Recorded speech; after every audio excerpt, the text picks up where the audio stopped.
Nah, window dressing Mhm. yang sebaiknya diketahui oleh para sobat cuan apa aja sih ini sebenarnya?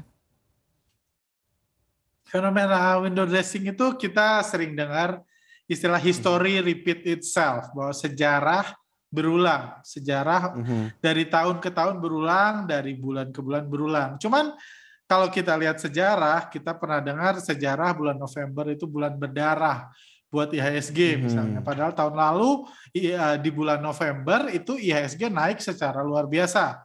Bahkan kenaikan terbesar 10 tahun terakhir di tahun lalu itu terjadi di bulan November. Ada sejarah January Effect dan lain-lain. Cuman kalau kita lihat semua sejarah-sejarah itu kadang berulang, kadang enggak. Jadi berulangnya itu lebih dibilang diada-adain lah. Kalau Mhm. 10 tahun terakhir lebih sering naik, dibilang tuh kan benar, kalau tahun ini naik, tuh kan benar sejarah berulang. Tapi kalau tahun Iya. kemarinnya turun, tahun ini lagi turun, dibilang tuh kan benar sejarah berulang, tahun lalu turun, tahun ini juga turun. Jadi sebenarnya itu ya berulang yang dipas-pasin. Tapi kalau Mhm. Desember somehow selalu naik. Selalu naik. Jadi pertanyaannya sejarah berulang itu selalu mengarahkan kenapa Desember selalu naik. Kita harus ngerti seperti itu. Kenapa Mhm. selalu naik kayak gitu? Karena misalnya sejarah berulang, setiap orang kalau hujan besar pakai payung. Itu Mhm. sejarah. Jadi bukan karena orang pakai payung itu untuk mengulang sejarah, bukan. Orang pakai payung ketika hujan itu karena dari zaman dulu sampai sekarang ternyata orang nggak suka kehujanan. Jadi mereka Mhm. prefer pakai payung. Jadi ada penyebabnya sejarah berulang. Orang pakai Mhm. payung itu bukan karena pengen mengulang sejarah. Oh, orang tua gue pakai payung, gue juga pakai payung. Nggak kayak gitu. Baik. Begitu juga dengan window dressing. Ada alasan mengapa bulan Desember eh, IHSG misalnya naik terus. Dari tahun ke tahun naik, bahkan kinerja rata-ratanya itu 3 kali lipat lebih baik dari semua tahun bulan-bulan sebelumnya. Alasannya apa? Karena misalnya di bulan Desember itu fund manager bonusnya itu dihitung di kinerja akhir tahun. Jadi Baik. kalau mereka mau punya bonus besar di akhir tahun, baiklah kinerja dana kelolanya sebisa mungkin dibuat baik di akhir Desember karena hitungnya dari awal sampai akhir. Nggak ada Mhm. bulan-bulan November nggak ada tuh pembagian bonus. Atau kalau kinerja dana kelolaan, reksadana biasa marketingnya akan nunjukin ini kinerja kita dari tahun ke tahun. Mhm. 2016 gimana, 2017, 2020, 2021 akan dicatat nanti kinerja akhir tahun. Apapun yang terjadi di tanggal 14 Agustus, 27 September, 3 Februari, semua dilupakan Mhm. setelah tahun lewat. Hanya kinerja awal dan akhir tahun yang dicatat. Nah, kalau tadi Mas Arga bilang ada kepentingan daripada para big fund begitu ya di akhir tahun yang sedang kejar target, biasanya big fund ini menyasar pada indeks-indeks atau sektor-sektor yang mana nih untuk momentum window dressing di akhir tahun? Kalau yang biasa kita dengar kan katanya blue chip, LQ45 atau IDX30 atau mungkin ada pilihan lain nih Mas Arga? Oke, mungkin saya karena ini Mhm. saya kasih garis besar dulu ya. Jadi Mhm. misalnya kayak gini. Jadi dana kelola reksadana, kita ambil contoh Mhm. reksadana. Reksadana saham itu wajib 80% portfolionya itu berupa saham. 80%. Jadi kalau dananya 100 M, 80 miliarnya itu harus berupa saham. Itu kalau reksadana saham. Wajib. Mereka nggak boleh reksadana, wah saya udah full cash, tinggal nunggu market turun. Nggak boleh, itu bukan reksadana saham.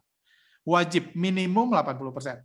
Berarti singkatnya, Anda kalau mau menaikkan 100%, berarti yang akan dinaikkan adalah yang 80-nya kan. Anda nggak akan mengurangi saham untuk meningkatkan cash, karena cash ujungnya maksimum cuma 20 M dari Mhm. nilai. Jadi mendingan naikin sahamnya. Jadi Mhm. fund manager akan coba mengalihkan dana dari cash jadi saham, biar sahamnya besar dan meningkatkan yang 80%. Jadi pertama, itulah alasan kenapa saham-saham itu ini. Saham yang jadi pilihan bukan cash. Kenapa big player nggak prefer profit taking? Profit taking di bulan Mhm. Desember, mumpung retail-retail mau beli, kita profit taking enggak. Karena mereka pengen menggelembungkan yang 80, bukan yang 20. Karena dengan modal yang sama, efek menggelembungkan 80 itu lebih besar. Oke, sekarang Baik. kita masuk di 80. Dari 80 itu ada banyak saham kan? Banyak saham. Dan reksadana pada umumnya, semakin besar cap-nya, semakin besar nilai perusahaannya, semakin besar komposisinya di portfolio mereka yang 80 itu. Dari 80M mungkin paling besar, kemungkinan besar paling besar BCA. Berarti kalau mau fokus, meningkatkan terbesar, yang efeknya paling besar ya meningkatkan BCA. Udah itu ada BRI, udah itu ada Mandiri. Kami pernah buat riset di 20 itu, di 20 reksadana saham dan campuran terbesar di Indonesia, 15-nya itu ada BCA dan BRI. Itu peringkat 5 besarnya ya. 5 besar aset mereka itu selalu ada BCA dan BRI, ada di 15 dari 20 tersebut. Jadi ujungnya saham itu aja yang dinaikin, karena naikin saham itu punya efek paling besar buat nilai dana kelolaan dan buat bonus mereka pada akhirnya. Sama dulu Mas Arga, apakah memang yang pertama kali disasar itu adalah perbankan dan konsumer begitu ya? Karena memang ada di dalam produk-produk reksadana para big fund ini begitu. Tapi kan kalau kita lihat saham-saham konsumer belakangan ini banyak yang terkoreksi dalam begitu ya Mas Arga? Yes, kalau secara statistik misalnya 20 tahun terakhir memang perbankan dan konsumer itu yang kinerjanya sangat baik. Alasannya balik lagi karena market cap mereka besar. Kalau 10 tahun terakhir itu sebelum era bank rencana digital dan lain-lain, itu isi market cap Indonesia itu mayoritas perbankan, terus konsumer baru yang lain. Jadi memang saham-saham itu, cuman di stock market 2.0 ini sejak pandemik memang saham konsumer itu persentasinya terus berkurang di fund manager itu sepertinya terus mengurangi porsi saham konsumer, masukin ke teknologi, masuk saham yang bertema teknologi. Somehow bisnis yang begitu stabil nggak menarik lagi di masa pandemik ini bagi banyak orang, jadi masuk ke teknologi.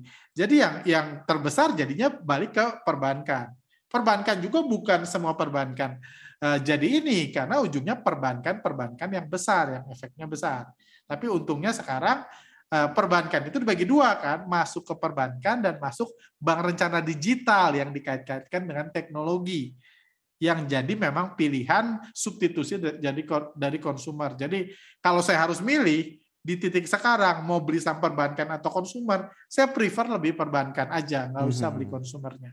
Gimana nih caranya investor retail untuk bisa ikutan dulang cuan saat window dressing? Mulai dari periodenya nih, masuknya ini di kapan? Apakah sama seperti yang tadi Mas Arga katakan begitu, mulai dari awal Desember, nanti di tanggal 30 mungkin baru profit taking, atau seperti apa nih?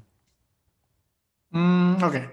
Jadi ya sebenarnya seperti yang dibilang ya, seluruh kepentingan, jadi kepentingannya adalah foto kelasnya atau dicatatnya, diabadikannya nanti tanggal 30 Desember.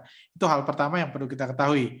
Kayak gitu. Sekarang pertanyaan kita adalah kalau foto tanggal 30 Desember, kira-kira didandaninnya kapan?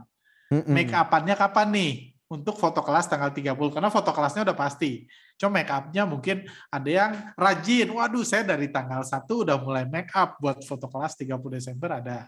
Cuma sebenarnya secara logika memang pergerakan terbesar itu ya dekat-dekat tanggal 30. Kalau di kita sekarang bursa bulan ini Desember ini kan panjang banget, biasanya itu secara historis biasanya seminggu terakhir after libur Natal itu paling kerasa. Kalau kita ngomong secara historis overall, kenaikan paling kerasa itu dari after libur Natal. Kayak gitu itu paling kerasa. Berarti kalau kita ngomong tahun ini dari Senin tanggal 27 sampai 30 itu paling kerasa. Tapi memang harus diakui 2 tahun terakhir itu make up-nya mulai lebih dulu. Minggu pertama, minggu kedua Desember sudah terjadi seperti itu. Cuma kalau kita ngomong ya minggu ini memang udah naik terus sih pelan-pelan kayak gitu. Jadi karena kalau statistik itu kan harus buat parameter ya. Kita bisa ngomong tadi IHSG selalu naik di bulan Desember dengan parameter 1 sampai 31 Desember. Kayak gitu. Harus ada parameternya. Jadi kalau ngomong parameter memang paling sederhana, ya beli tanggal 1, jual tanggal 30, itu paling sederhana.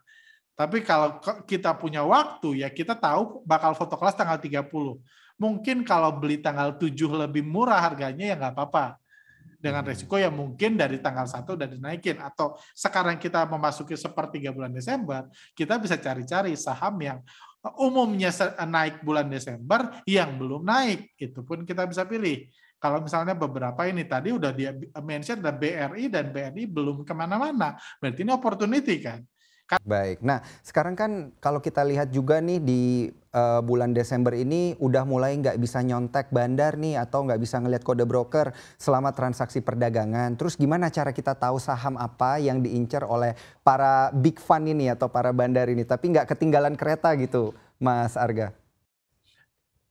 Ya sederhananya sih ya Desember ini semua lebih mudah karena kita bisa hitung statistik, karena kita bisa pegang prinsip sejarah selalu berulang, karena Mhm. bandar pun tetap dapat bonusnya bulan Desember kayak gitu, mau ditutup mata kita mau enggak tetap bonusnya Desember. Jadi kita bisa mengandalkan statistik bahwa saham-saham ini di tahun-tahun sebelumnya juga naik di bulan Desember, ya kita pilih sahamnya aja plus cari opportunity masuknya tanpa harus mengandalkan kode broker, karena kita asumsikan apapun yang dia lakukan dia tetap butuh mempercantik di bulan Desember, tetap akan nyari bonus buat bulan Desember. Jadi khusus bulan Desember ini memang lebih sederhana mengikutinya. Kalau bulan Januari kan nggak ada lagi kewajiban untuk itu, tentunya butuh challenge lebih untuk tahu mereka itu strateginya di awal tahun itu akumulasikah atau mereka jualankah. Kita harus adaptasi Mhm. dengan kalau saham-saham blue chip sih kan pergerakan asingnya kita masih boleh lihat di jam market,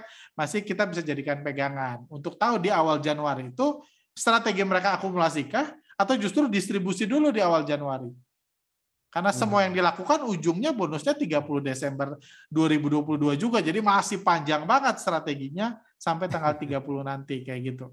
Jadi Baik. kita bisa mengandalkan sahamnya aja dengan asumsi ya mereka akan mengulang-ulang kok, terlepas dari akumulasinya kapan. Karena deadline-nya Mhm. tahu tanggal 30 kayak gitu.